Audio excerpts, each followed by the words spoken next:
Furthest one? Yes, and then turn Hello.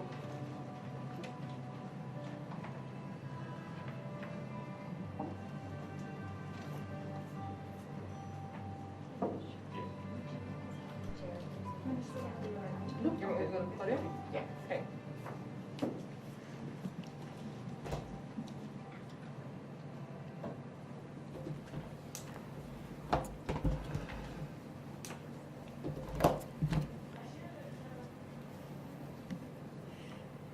Good afternoon. Simgagat, Sigidamanik, Gibbet Wiltsik. I want to acknowledge you are here on the territory of the Musqueam, Squamish, Tsleil-Waututh First Nations people. Before we proceed, I want to let people know who are watching on the live stream that we will be talking about residential schools today. I want to speak to any survivors and intergenerational survivors of residential schools who are watching. If what we are talking about today is a triggers difficult memories or causes distress, I really encourage you to reach out to the residential school crisis line at 1-866-925-4412. I'll repeat that number at the end for anyone who missed it. On May 28th, Kamloops Secwépemc announced evidence of at least 200 unmarked burial sites at the former Kamloops Indian residential school. Other nations have announced similar findings since. This has been a difficult, heartbreaking, and traumatic time for Indigenous people across Turtle Island. We are witnessing a national reckoning with the true story of this country.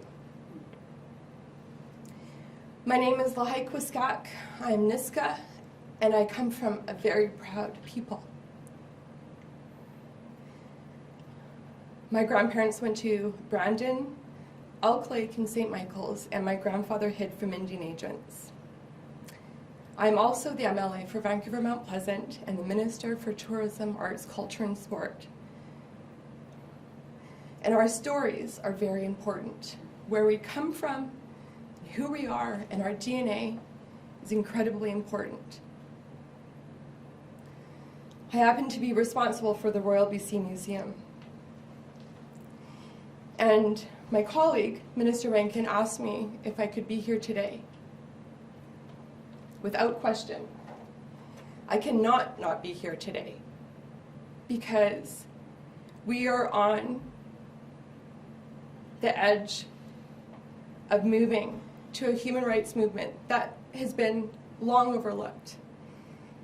The findings of these children, which I will restate, these are Indigenous children that did not return home from school.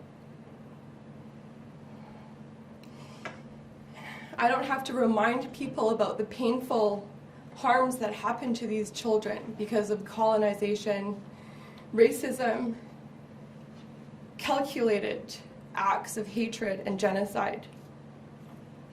But it has shined a light on the truth, and bringing light to truth provides a path to healing. The 94 calls to action was the nation speaking about the truth of reconciliation, and the calls to government was to step up and do the work. Do the work in partnership, as I've said time and time again, about paddling together. Learning about the children and the grave sites, the unmarked graves, is part of Articles 71 to 76 of the TRC. And it's important that we start naming the articles. And Canadians and British Columbians understand the work that is needed to move forward. A couple of weeks ago, the province allocated $12 million in funding to support First Nations wanting to investigate former residential schools. I would now like to invite my colleague, Minister Rankin, Minister of Indigenous Relations and Reconciliation. He is going to share more about the next steps in our government's response to support Indigenous peoples, Indigenous nations, and our relatives who didn't make it home. Tuxism.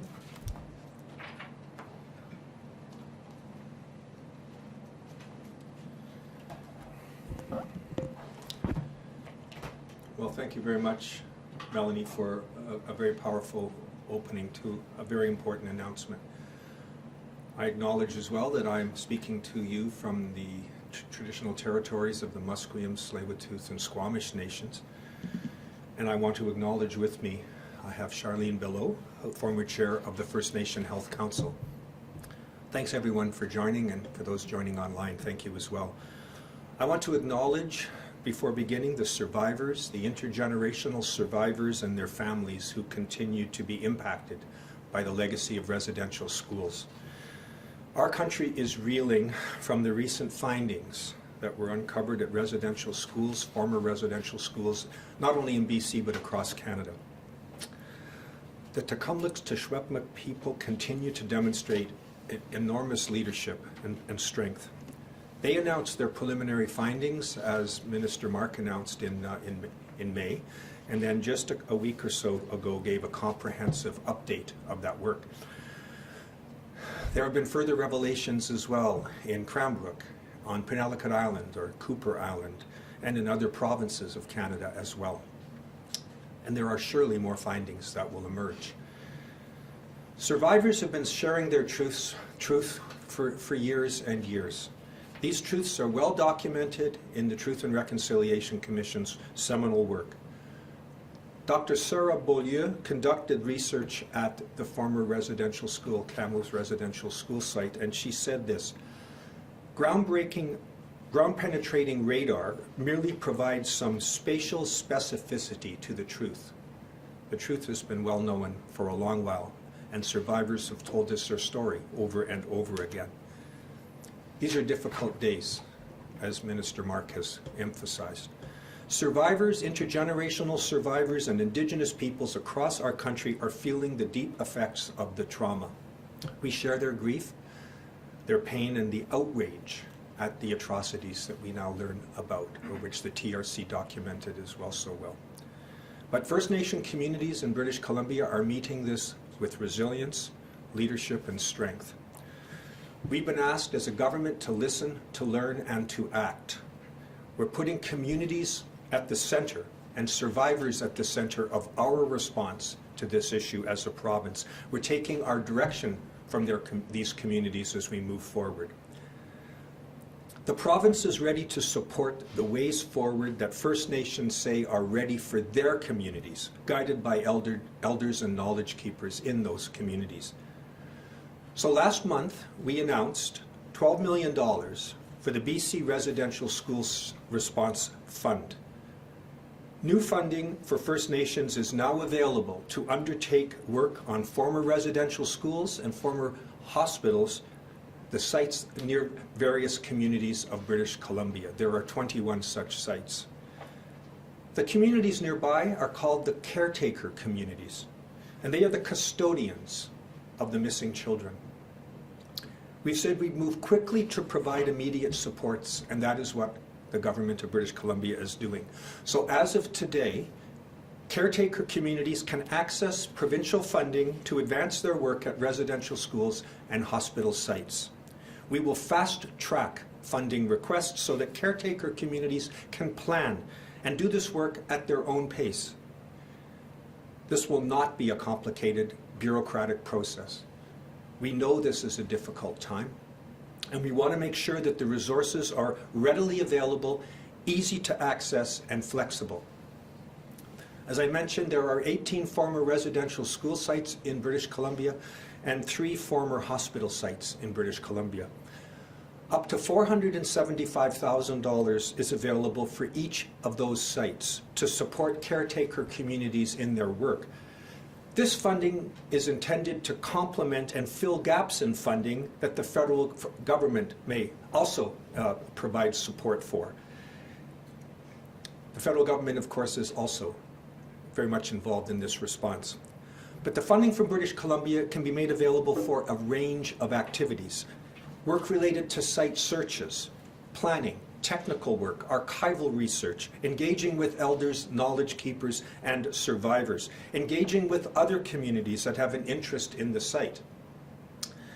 It also includes something that is critically important, supporting the mental health and wellness of survivors and their families.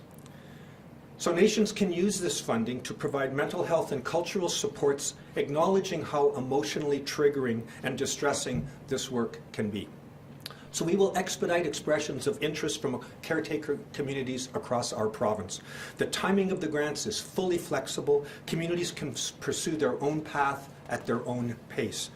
We're also working with Indigenous partners in the province to enhance existing mental health and cultural support services.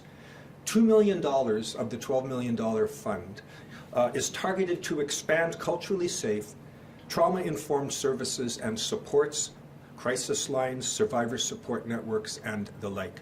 We know they are seeing big increases in the demand for mental health and wellness and crisis supports at this time. So this additional funding will help create extra capacity to help the survivors and intergenerational survivors as they navigate the difficult days ahead. We are determined to do the right thing in our response to the devastation of the residential schools and the devastation that continues to be felt to this day.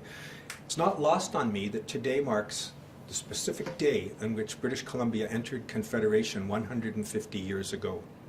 In fact, it's important to use this day as a reminder of the truth of our shared history, of the ongoing harm caused by residential school, of the legacy of colonialism that we need to address head-on as a province and heal from. BC can and will do better.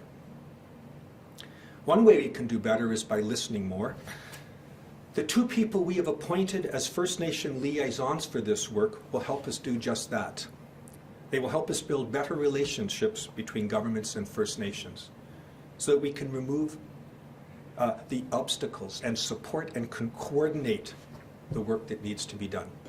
So I am here delighted and honored that Charlene Belleau, past chair of the First Nation Health Council, has agreed to work in this capacity as a liaison officer.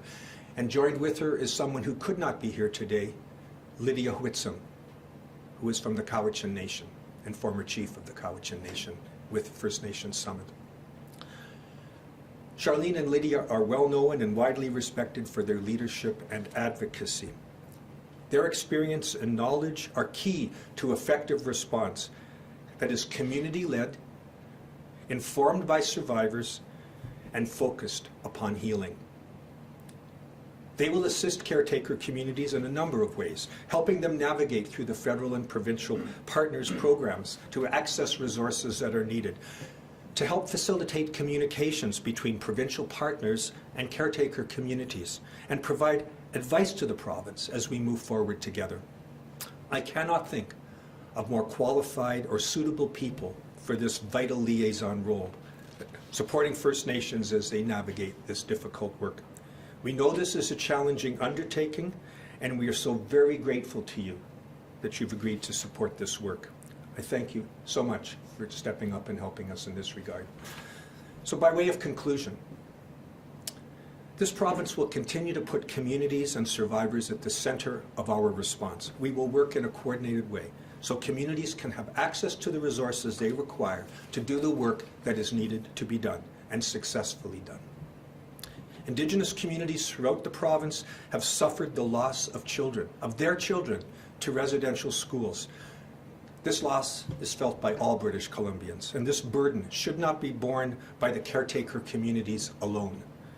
We will continue to work closely with these communities to make sure they are supported as they carry out this complex and sensitive work, and to honor the children through all means available.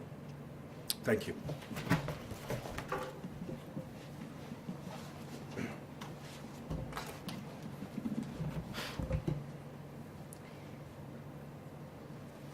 Thank you, Minister Rankin, for this important announcement, and to really underscore and emphasize the principles of self-determination, and to let the nations guide that work.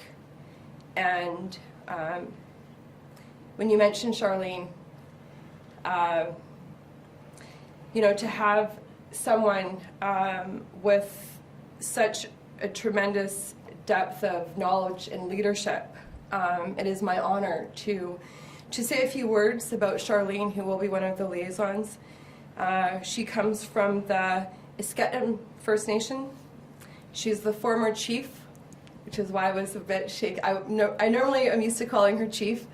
She has served in senior leadership and advocacy roles at the local, provincial, and national levels. She is a strong advocate for the health and well-being of Indigenous children as the former chair of the First Nations Health Council.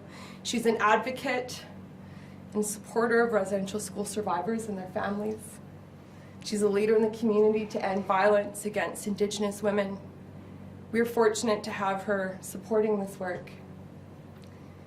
She is my friend, she is a matriarch, and she's going to help lift up the nations right now who need all the love that we can give the communities, because I know, as an Indigenous person, that we are holding on to one another like never before. With that, Charlene, please join me at the podium and say a few words. Thank you.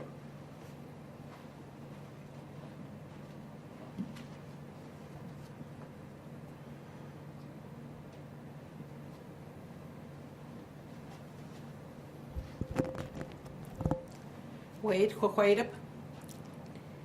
Spew a Isikusin Nachan.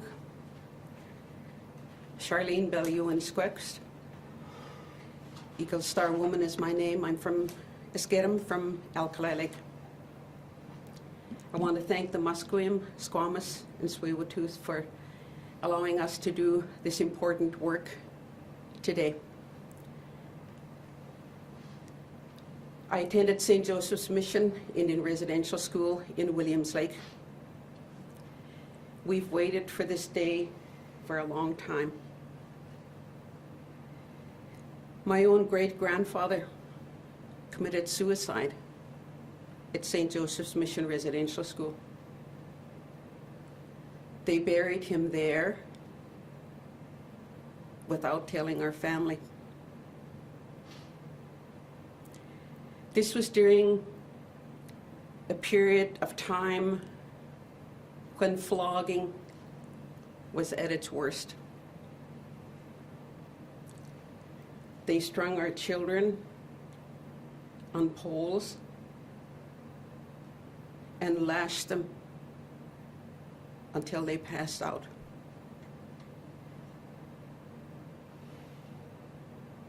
I look forward to finding my great-grandfather so that we can have closure. Another one of our children, Duncan Sticks, 8 years old, ran away from the residential school and froze to death. There was an inquest held into his death with no results and no change for the residential school for years.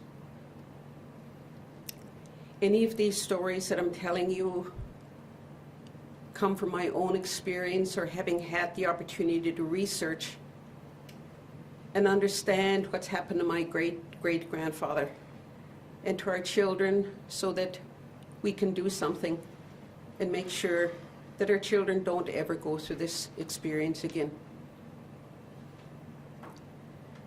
I've had the privilege and honor to work with Indian residential school families and communities for the past 30 years,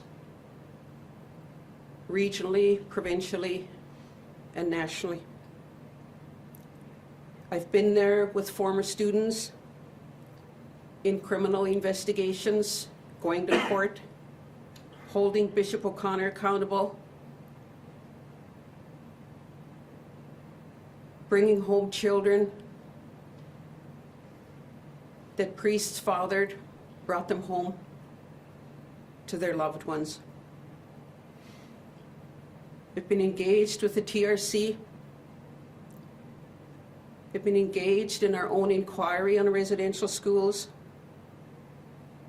engaged with an RCMP task force in 2005, where we wanted to make sure that our children had a voice in how they would proceed with resolving their own residential school experience.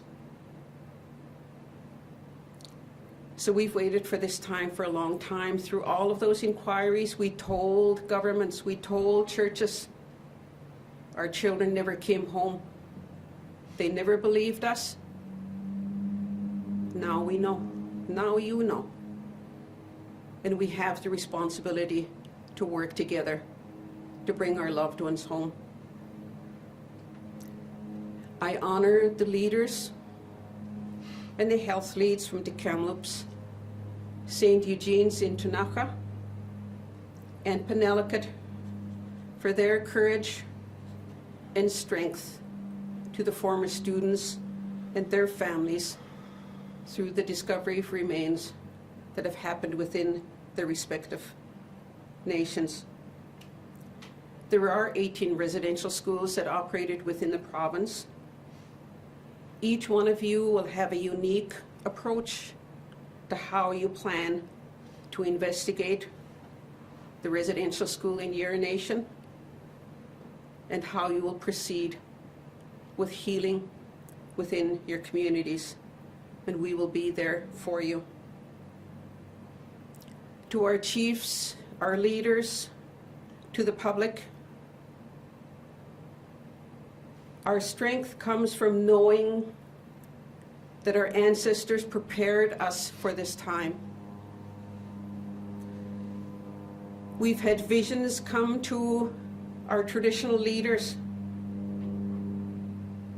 where our ancestors spoke and prepared us for this time.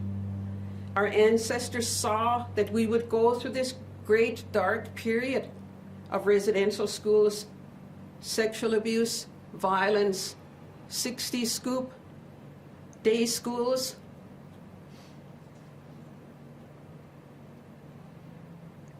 And they gave us songs and they gave us ceremonies to be able to hit those kind of crises and trauma head on and be able to hold one another up.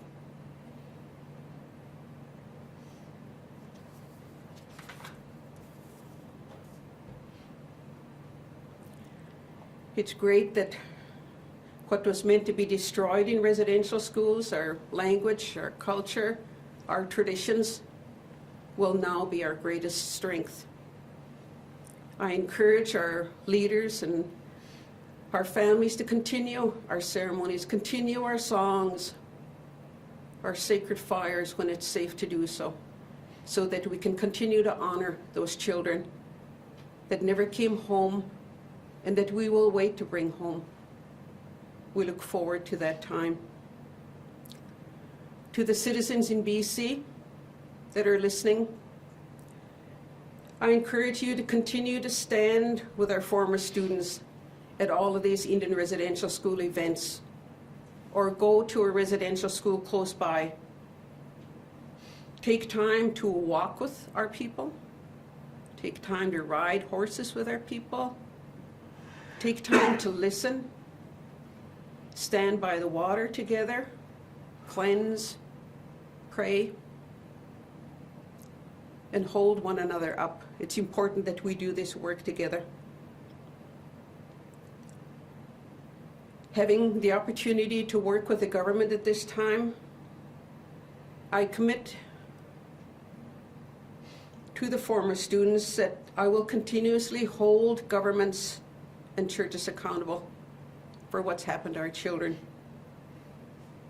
The resources that are identified need to be out to our communities quickly so that our leadership can continue with the investigations that are planned throughout the province.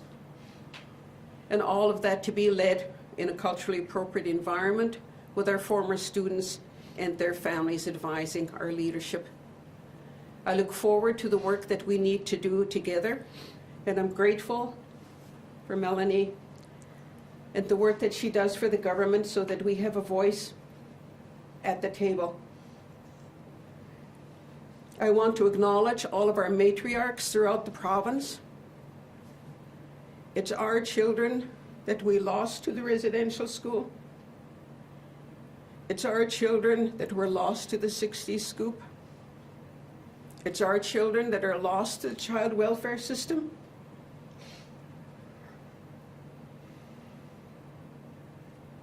We need to make sure that the work that we do, that we hold up our matriarchs and strengthen our families through the leadership of our women throughout the province and throughout the organizations and governments.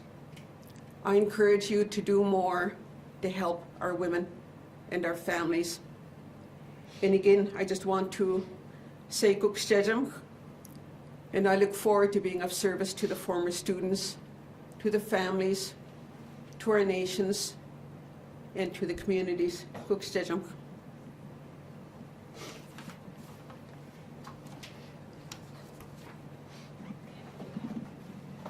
Can I give you a hug? Dr. Bonnie Henry, I'm hugging.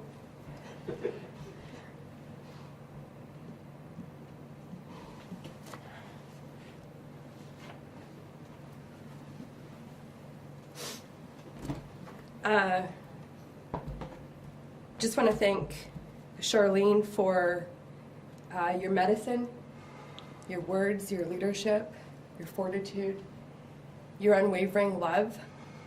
And we're so honored that you have stepped up to hold up the communities. And what we share in common is we don't sign up for politics for the sake of politics. We sign up to make change. So thank you. Not joining us today, but also another fierce warrior is Lydia Sweetsome. She can't be here today, but I can tell you that she served 4 terms as the elected chief of the Cowichan tribes, played a pivotal role in the creation of the First Nations Health Authority. Throughout her career, she has advocated for Indigenous and human rights locally, nationally, and internationally. Ms. Sweetsome has more than 20 years of experience in leadership and advocacy positions. She is currently an elected representative on the political executive of the First Nations Summit. We're also very grateful to have her skills and wisdom supporting this work right now. I want to offer my thanks to Charlene and Lydia to know that you're going to hold up our nations and that you're going to hold us accountable. I can assure you that our government is not running away from these conversations, no matter how painful they are. Caretaker communities are carrying the weight of this work, and I know they will welcome your support. When Charlene said, walk with them, paddle with them, march with them, stand up, fight with them, that is the invitation we have for British Columbians and Canadians right now. And when she talked about the matriarchs and our children, that is why we fight. With the trauma of recent residential school findings on the health and well-being of survivors, their mental, emotional, and cultural supports for survivors is available right now. It's critically important. I know that as the MLA people have reached out, they're holding on to one another like never before. But we need you to keep holding on. You can call 1-866-925-4419 and just know that there is help, and there will be more help coming to the nations. Tuxias, I'm handing it over now to Minister Rankin. Thank you.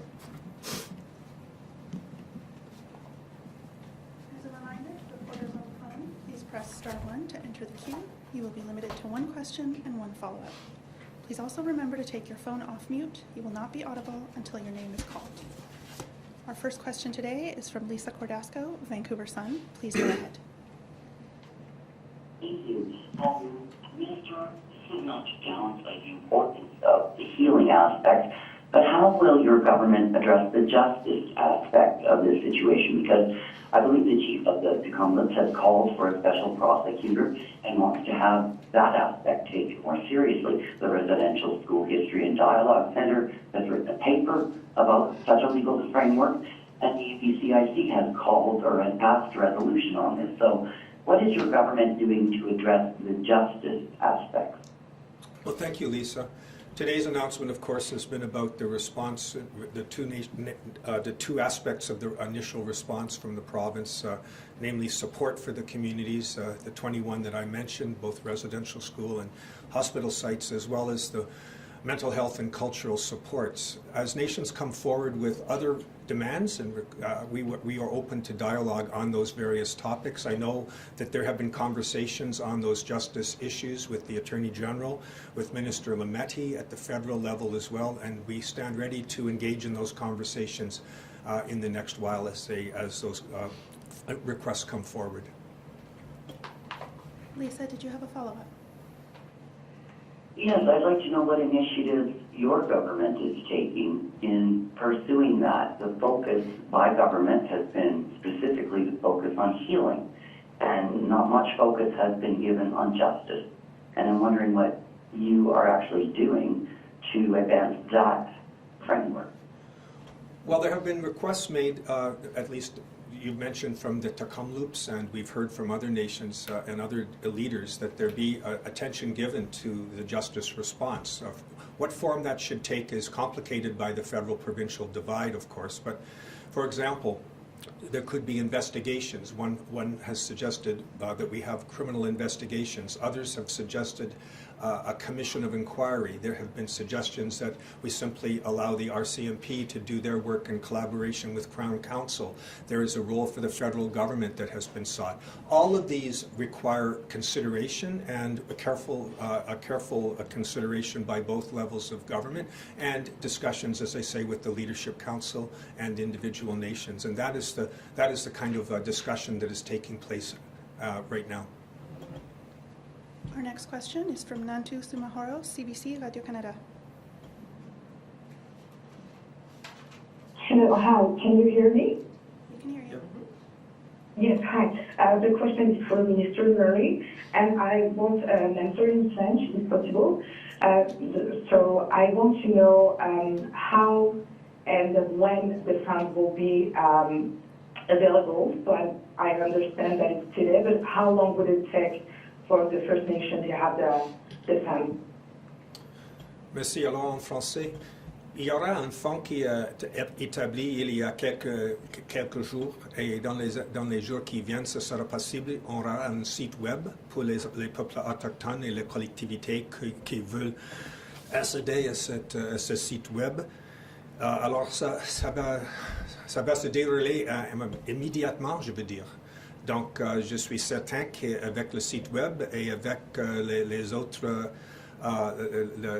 la conversation avec le gouvernement provincial, ce sera facile, efficace et immédiat.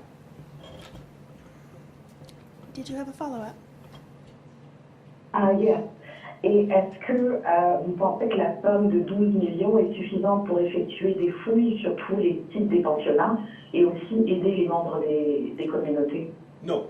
Ce n'est pas suffisant, mais on a le partenariat avec le gouvernement fédéral, bien sûr, et ils ont la responsabilité principale en ce domaine, mais c'est pour aider le gouvernement fédéral, pour être une collectivité entre les deux gouvernements et les partenaires autochtones aussi. Alors c'est ça ce qui est important, on va former une équipe pour s'adresser à ce problème, à ce défi énorme. Our next question is from Jeremy Hainsworth, Glacier Media. Please go ahead. Hi, Minister. I'm wondering how you arrived at the figure of 545,000 per site. I've spoken with some of the leadership from Williams Lake, and they're saying the ground penetrating radar alone is about $1 a square meter. If you add to that, excavations, exhumations, taking of DNA, doing archival research, et cetera, those dollars really start to add up. So I'm wondering, I spoke to Stuart Phillip, and he said this is nowhere near enough. Right. How do you arrive at that number? Right, I've spoken with Chief Sellers of Williams Lake, Cook P. Sellers as well today on that very subject. Look, $475,000 for each of the 18 schools plus the 3 sites is, as you say, not going to be sufficient, we expect, but we understand that this is to fill in the gaps that may exist with the programming the federal government and the funding the federal government has offered. As you know, in the 2019 last federal budget, there was $27 million that were earmarked for this purpose, and it's not going to last very long across the country, as we well understand.